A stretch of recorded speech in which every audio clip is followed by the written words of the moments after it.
மனசு சரியில்லை அப்படின்னா மனசு சுவாமி கிட்ட இல்லை. எங்கே இருக்கணுமோ அங்கே இருந்தால் சரியாக இருக்க போகிறது. மனத்துள்ளான்.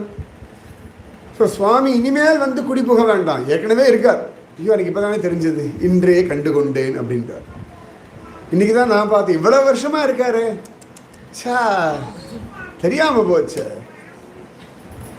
நீங்கள் இனிமேல் புதுசாக அவரை சம்பாதிக்க வேண்டாம், ஏற்கனவே அந்த தனம் உங்ககிட்ட தான் இருக்குது. வைத்த மா நிதி உள்ளுக்குள்ளே தான் இருக்க.